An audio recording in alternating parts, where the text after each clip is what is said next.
नमस्ते, मैं हूँ रीना और बहुत बहुत स्वागत है आप सभी लोगों का मेरे इस चैनल पे। आज इस वीडियो का मेन उद्देश्य है अपने फोकस को इम्प्रूव करना, अपने कंसंट्रेशन को इम्प्रूव करना, अपनी एकाग्रता को बढ़ाए रखना। तो आजकल के इस डिजिटल एरा में काफ़ी मुश्किल हो जाता है क्योंकि इतना ज़्यादा डिस्ट्रैक्शंस है कि हम किसी भी काम में कंसंट्रेशन बनाए रखना बहुत ही मुश्किल होता है। स्पेशली अगर स्टूडेंट्स हैं तो उनका काम पे, उनके पढ़ाई पे फोकस रखना काफ़ी मुश्किल हो जाता है। इवन जो वर्किंग प्रोफेशनल है उनके काम पे फोकस रखना बहुत मुश्किल हो जाता है क्योंकि इतने सारे डिस्ट्रैक्शंस हैं जिसमें ये काफ़ी चैलेंजिंग हो जाता है। तो आज इस वीडियो में हम कुछ योगा करने वाले हैं। उस योगासन के माध्यम से हम अपने माइंड को ट्रेन करना है कि हमें एकाग्रता को कैसे बढ़ाएं, अपने एकाग्रता के साथ साथ अपने शारीरिक संतुलन को कैसे बढ़ाएं। तो आज का वीडियो का मेन उद्देश्य यही है। किसी भी काम में फोकस होना बहुत ज़्यादा ज़रूरी है क्योंकि अगर फोकस नहीं होगा, कंसंट्रेशन नहीं होगा तो ये हमारी प्रोडक्टिविटी को भी अफेक्ट करेगा। चाहे किसी भी काम में, चाहे वो आपका वर्किंग हो, आप पढ़ाई कर रहे हो, अगर स्टूडेंट्स हैं तो आप अपनी पढ़ाई करो, इनफैक्ट आप किसी से अगर कॉन्वर्सेशन भी कर रहे हो, बातचीत भी कर रहे हो तो उसमें भी कंसंट्रेशन बहुत ज़रूरी है। उसमें भी आपका 100% फुल्ली इन्वॉल्वमेंट होना बहुत ज़रूरी है, फुल्ली आपका प्रेजेंट होना बहुत ज़रूरी है। कई बार क्या होता है कि आप बैठे तो हैं, कॉन्वर्सेशन कर रहे हैं, लेकिन आपका दिमाग चारों तरफ दौड़ रहा है, तो डिस्ट्रैक्शंस बहुत ज़्यादा हैं, या फिर तुरंत आपके मोबाइल पे आपका ध्यान चला जाता है, तो आप अपना फोकस नहीं कर पाते हैं। तो चलिए आज हम कुछ ऐसे आसन करते हैं जिसमें फोकस बढ़ाना है, अपनी एकाग्रता को बढ़ाना है। तो अपने आसनों की शुरुआत हम सबसे पहले वृक्षासन से करते हैं। वृक्षासन, जैसा आपको अब इसके नाम से ही प्रतीत हो रहा है कि वृक्ष की तरह खड़ा रहना, यानी पेड़ की तरह स्थिर रहना। पेड़ की तरह, जिस तरह से पेड़ स्थिर रहता है, अपने आप को उसी तरह से आपको एक पैर पे बैलेंस बना के रखना है और अपने आप को एकाग्र रखना है, कंसंट्रेशन बनाए रखना है। तो ये बहुत ही अच्छा आसन है और बहुत ही इजी आसन है। तो सबसे पहले स्टार्ट करेंगे हम वृक्ष की तरह बने रहने के लिए कि आप अपने पैरों को, आपका पूरा बैलेंस जो होगा इसमें एक पैर पे होगा। तो सबसे पहले अपने लेफ्ट पैर को या राइट पैर को, किसी भी पैर से शुरुआत कर सकते हैं। मैं स्टार्ट करी हूँ अपने लेफ्ट पैर से। तो सबसे पहले अपने लेफ्ट पैर को उठाकर यहां पे रखना है आपको और अपने हाथों को इस तरीके से सामने आपके किसी भी बिंदु पर आप कंसंट्रेट कर सकते हैं, देख सकते हैं उस पर। और आपका जो पूरा बैलेंस होगा वो आपके सिर्फ एक पैरों पे होगा। ब्रीदिंग जो है आप नॉर्मली करेंगे, breathe in breathe out slow. शुरू में हो सकता है कि आपको दिक्कत हो, बहुत देर तक आप नहीं खड़े हो सकते, लेकिन कोशिश कीजिए कम से कम 10-20 सेकंड तो इस आसन में आप खड़े ही रहने के लिए।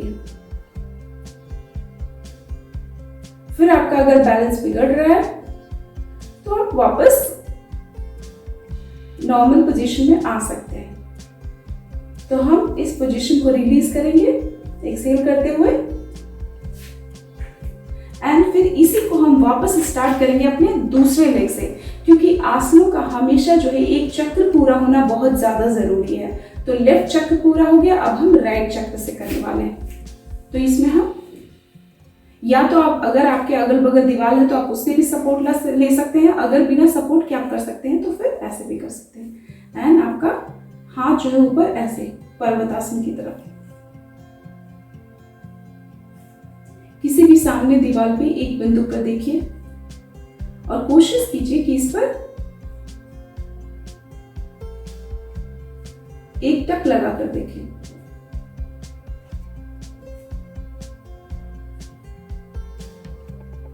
आपका जो बॉडी पोस्चर होगा पूरा सीधा होगा, बॉडी पोस्चर पे, एंड फिर वापस आपको इस पोजीशन को रिलीज करना है।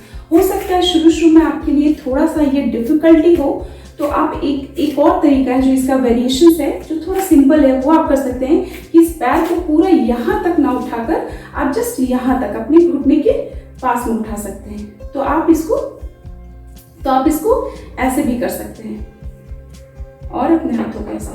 तो कोशिश कीजिए कि आप नीचे थोड़ा सा थाइस के बदले आप नीचे कर सकते हैं। तो इस तरह से आपका भी कंसंट्रेशन बनेगा।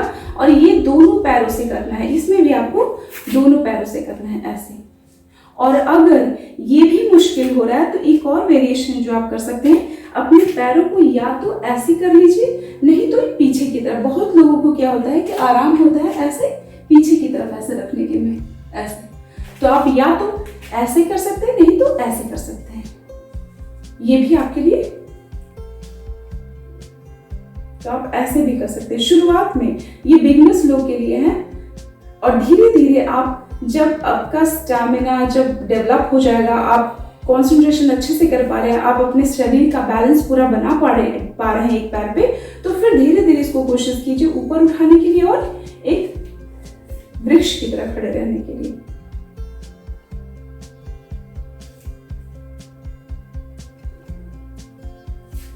तो ये हो गया आपका वृक्ष। अब जो हम दूसरा आसन करने वाले हैं वो है वीरभद्रासन। वीरभद्रासन कैसे करने वाले हैं देखते हैं। सबसे पहले इसमें भी आपको अपने पूरे शरीर का बैलेंस एक पैर पर ही उठाना होता है, एक पैर पर ही बनाना होता है, क्योंकि इन आसनों से आपका संतुलन जितना बना पाइएगा अपने एक पैरों पे, इसका मतलब अगर आपका पूरा बैलेंस एक पर है तो आपका पूरा ध्यान उसी पर है, कॉन्सेंट्रेट है आपका उस पे बैलेंस बनाने पे। तो इस वजह से ये सारे आसन जो है एकाग्रता बढ़ाने के लिए बहुत ही फायदेमंद आसन है, और ये सभी को करना चाहिए, चाहे वो स्टूडेंट्स हो या फिर वर्किंग प्रोफेशनल्स हो या फिर normal day to day life में हर किसी को जरूरत पड़ती है अपने फोकस बढ़ाने के लिए, कंसंट्रेशन बढ़ाने के लिए, चाहे आप कोई भी काम कर रहे हो। तो चलिए हम करते हैं इसको।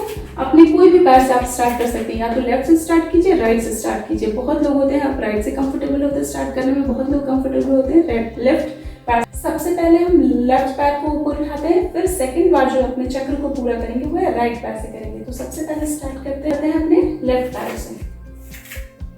लेफ्ट पैर को ऊपर उठाना है, और राइट पैर जो होगा आपका पूरा सीधा होगा, नी मुड़ा हुआ नहीं रहेगा, और हाथ जो है आपका आगे की तरफ।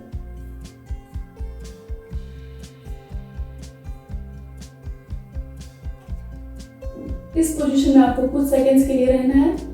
ब्रीथ इन ब्रीथ आउट। अगर आप चाहें तो दोनों हाथों को आप ऐसे भी रख सकते हैं साइड। ये भी वीरभद्रासन का ही पोज है।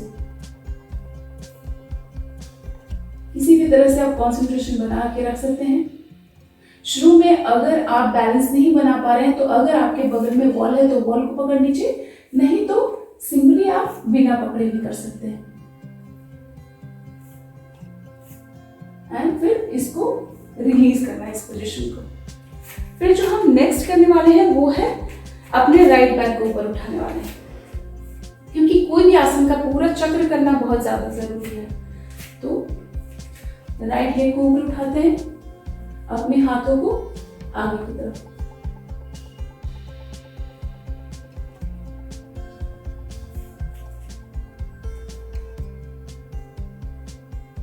आप चाहें तो इन दोनों हाथों को ऐसे भी रख सकते हैं, या फिर आगे की तरफ भी। ब्रीदिंग आपको नॉर्मल लेना है, breathe in breathe out, and वापस इसको रिलीज करना है। ये हो गया आपका वीरभद्रासन। इसमें भी जैसा कि आप देख रहे हैं आपका पूरा बैलेंस जो है आपके एक पैरों पे है। ये सारे आसन को आपको रिपीट करना है। इसको भी आपको कम से कम 3 बार तो कीजिए, 3 बार मिनिमम है, नहीं तो 5 बार आप कर सकते हैं। तो इसको फिर से अगर रिपीट करना चाहें तो फिर से कर सकते हैं। सांस लेते हुए पैरों को ऊपर, हाथ को आगे, दोनों हाथ को साइड में, वापस रिलीज। फिर दूसरे पैरों से हाथ को आगे। जिस पैर पे आप बैलेंस बना रहे हैं वो पैर पूरा सीधा होना चाहिए, दूसरा पैर भी पूरा सीधा रखिए। चाहे तो आप साइड में भी रख सकते हैं हाथों को, एंड फिर वापस इसको रिलीज करना है। ये हो गया आपका वीर। अब जो नेक्स्ट आसन हम करने वाले हैं वो है नटराज आसन। नटराज आसन में भी आपको आपके शरीर का पूरा बैलेंस जो है आपके एक पैरों पे रहेगा। तो चलिए कैसे करते हैं। ये सभी आसनों में आपको ब्रीदिंग नॉर्मल रखना है, कोई भी आसन जब आप स्टार्ट करते हैं तो सांस लेते हुए स्टार्ट कीजिए, और जब उसको रिलीज करते हैं तो सांस छोड़ते हुए कीजिए। और बीच में, उसके बीच में अगर आप कुछ सेकंड्स के लिए होल्ड करते हैं, 30 सेकंड 40 सेकंड, तो उस वक्त आपको सांस होल्ड करने की जरूरत नहीं उतनी देर आप नॉर्मल ब्रीदिंग ले सकते हैं, ब्रीदिंग कर सकते हैं। तो चलिए हम स्टार्ट करते हैं नटराज आसन से भी। उसमें हम सबसे पहले अपने पैरों को इस पैर को उठाएंगे ऐसे, एंड अपने दूसरे हाथ को आगे बढ़ाते हुए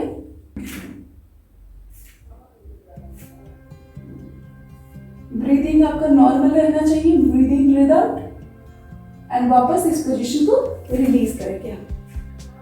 अब इसको हमें दूसरे पैर से भी करना है। तो अभी हमने ये लेफ्ट वाले लेग से किया, अब जो है हम राइट वाले लेग को ऊपर उठाएंगे, लेफ्ट को नीचे रखेंगे एंड राइट को ऊपर उठाएंगे। और आपको कोई भी आसन सारा जो है आपको स्लो करना है, स्लोली। तो चलिए हम अपने इस पैर को हाथों से पकड़ते हैं, इसके जो एंकल है उसको, एंड इसको पकड़ते हुए इसको ऊपर की तरफ ले जाते हैं और अपने हाथों को, अपने बॉडी को आगे की तरफ, अपर बॉडी को आगे की तरफ पुश करेंगे एंड अपने लेग को ऊपर की तरफ स्ट्रेच करेंगे, दूसरे वाले लेग को। ब्रीद इन ब्रीद आउट, सांस लीजिए, सांस छोड़िए धीमे धीमे। कुछ देर आपको ऐसे ही बैलेंस बना के रखना है। कोशिश कीजिए कम से कम 20 सेकेंड 30 सेकेंड्स तो इस पोजीशन में आप खड़े रहिए। शुरू में आपको तकलीफ हो सकती है, धीरे धीरे आपकी प्रैक्टिस बन जाएगी। हो सकता है शुरू में आप थोड़ी देर ही लें एंड फिर वापस रिलीज कर देना है। ये हो गया आपका नटराज आसन। इस आसन की भी प्रैक्टिस आपको 3 से 5 बार करनी है। शुरू में आप थोड़ा देर रहिए, कोई बात नहीं, 30 सेकंड्स तक आप होल्ड नहीं कर सकते हैं तो 10 सेकंड्स 5 सेकंड्स होल्ड कीजिए। शुरू में हो सकता है आपको बैलेंस बनाने में दिक्कत हो एक पांव पर, आपको पूरी तरह से छोड़कर। तो अगर आपके सामने वॉल है तो आप वॉल का भी सहारा ले सकते हैं। तो दीवार का सहारा कैसे लेंगे? सबसे पहले जो है अपने पैरों को उठाइए, और अगर सामने आपके वॉल है तो वॉल को बस ऐसे पकड़ लीजिए सामने। तो शुरू में आप ऐसे प्रैक्टिस कर सकते हैं। धीरे धीरे जो है आप अपने वॉल को से हाथ हटाकर प्रैक्टिस करते रहिए। अब जो है हम नेक्स्ट आसन करने वाले हैं वो है उत्कट आसन। उत्कट आसन में हम कैसे करने वाले हैं? अपने दोनों पैरों को सीधे इस तरह से खड़े हो जाइए एंड अपने आप को पीछे की तरफ, हिप से पीछे की तरफ आपको ऐसे, आपका पोस्चर जो है वो सीधा होना चाहिए। कभी भी आप ऐसे नहीं मुड़िए, बल्कि आप इसकी तरफ ऐसे थोड़ा सा झुकाना है अपने आप को ऐसे, और आपका जो हाथ है वो 45 डिग्री के एंगल पे होना चाहिए ऐसे।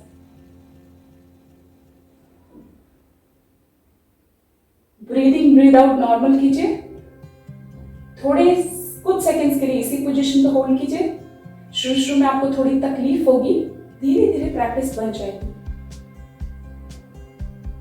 फिर आपको इस पोजीशन को रिलीज करना है। इसका एक और वेरिएशन है कि आप सिंपली जो है आप अपने आप को हिप के थ्रू पीछे की तरफ करना है, और ये हाथ ऊपर न करके सिर्फ एक चेयर की तरह अपने हाथ को ऐसे सीधे में लाना है। बस जैसे चेयर होता है उस तरह से आपको अपने आप को ऐसे करना है, हाथों को ऐसे रखना चेयर की तरह। दोनों हाथ हैंडल जिस तरफ से उसका 90 डिग्री पे होता है वैसे ही हैंडल रखना है एंड फिर आपको रिलीज करना है। तो ये भी वेरिएशन कर सकते हैं। थोड़ा सा आपको ये तकलीफ होगा, बट धीरे धीरे इसकी भी प्रैक्टिस हो जाएगी। रेगुलरली प्रैक्टिस से ये आप बहुत अच्छे से कर पाइएगा। अब जो नेक्स्ट आसन करने वाले हैं वो है गरुड़ आसन। देखिए गरुड़ आसन कैसे करते हैं। इसमें जो है आप अपने कोई भी पैर से स्टार्ट कर सकते हैं, लेफ्ट से स्टार्ट कर सकते हैं या राइट से स्टार्ट कर सकते हैं, लेकिन हमने हमेशा कहा है कि दोनों पैरों से आपको पूरा करना है, एक चक्र पूरा करना है कम से कम। तो चलिए लेफ्ट से स्टार्ट मैं करती हूँ एंड इसको जो है सबसे पहले आप ऐसे इस तरफ से इस पैर को इस तरफ ऐसे लाना है, और ये जो आपका होगा ये आपका जो टो पे आप पीछे खड़े रहेंगे। ये जो पैर आप कर रहे हैं ये टो पे ऐसे रहेगा, पूरा ऐसे नीचे नहीं रहेगा। तो ऐसे इसके ऊपर दूसरे पैर के ऊपर आपको लेके जाना है, पीछे की तरफ आपका टो ऐसे होना चाहिए, और जो दोनों हाथ है ये आपका हाथ ऐसे।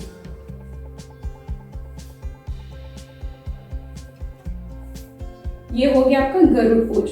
इसमें भी आपको कुछ सेकंड्स के लिए होल्ड करना है और ब्रीदिंग आपका नॉर्मल होना चाहिए। ये जो है मैं आपको साइड से भी करके दिखा रही हूँ कि किस तरीके से होगा। ये पोस्चर आप पूरे योगा करने के दौरान आप अपने पोस्चर का पूरा ख्याल रखिए। पोस्चर आपका हमेशा करेक्ट होना चाहिए। पीठ जो है कभी भी मुड़ी हुई नहीं होनी चाहिए, पूरा स्ट्रेट होना चाहिए आपका स्पाइन। अब हम इस पोजीशन को रिलीज करेंगे और इसको दूसरे पैर से स्टार्ट करेंगे। इस पैर को इस पर इधर और टो पे खड़ा करना है और जितना हो सके इसको अपने अंदर घुमाने की कोशिश कीजिए। और अब जो ये हाथ है ये दूसरे हाथ से ऐसे और थोड़ा सा बेंड कर लेना है।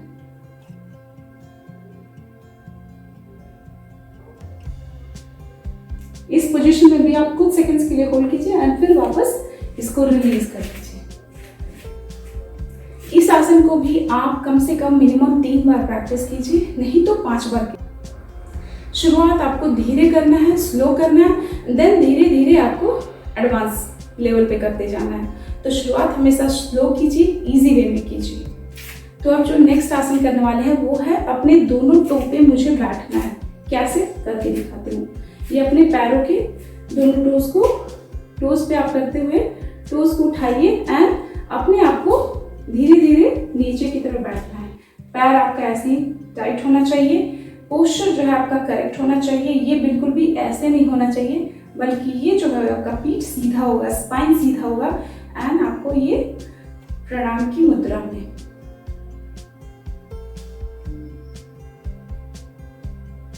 इस टो पे आप कोशिश कीजिए कुछ देर इसी पोजीशन में रहने के लिए।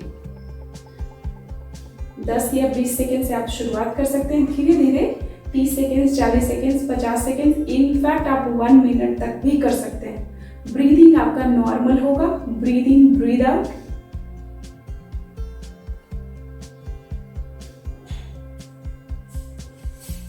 ये जो सारे आसन है इसमें आपके जांघों के लिए भी ये बहुत ही अच्छा आसन होता है, आपके थाइस मसल्स के लिए। कंसंट्रेशन तो आपका बढ़ाएगा ही, आपके शरीर का बैलेंस बना के रखेगा। आप अपने शरीर का संतुलन बनाए रखेंगे अच्छे से, और शरीर का अगर संतुलन बना सकते हैं तो कंसंट्रेशन अपने आप सुधर जाएगा। एकाग्रता अपने आप आ जाएगी अगर आपने अपने शरीर का बैलेंस बनाना सीख लिया, संतुलन बनाना सीख लिया। तो फिर वापस हम रिलीज करेंगे, टो से ही ऊपर उठेंगे एंड देन वापस नीचे। इस आसन की भी प्रैक्टिस आप कम से कम 3 बार कीजिए, और नहीं तो एक बार अगर करते हैं तो उस पर कोशिश कीजिए कि कुछ सेकंड्स ज्यादा आप उस पर होल्ड करके रखें उस पोजीशन। तो ये सारे आसनों की प्रैक्टिस आप रेगुलरली करते रहिएगा। अगर आपने रेगुलर स्टार्ट कर लिया, 1 वीक में ही देखिएगा आपको इसका इफेक्ट पता चलेगा, आपको इसका अपने बॉडी पे इफेक्ट पता चलेगा। तो चलिए, खुश रहिए, सुरक्षित रहिए, स्वस्थ रहिए, हैप्पी रहिए और योग करते रहिए। Thank you. Thank you for watching. Please subscribe to my channel and don't forget to click on the bell icon.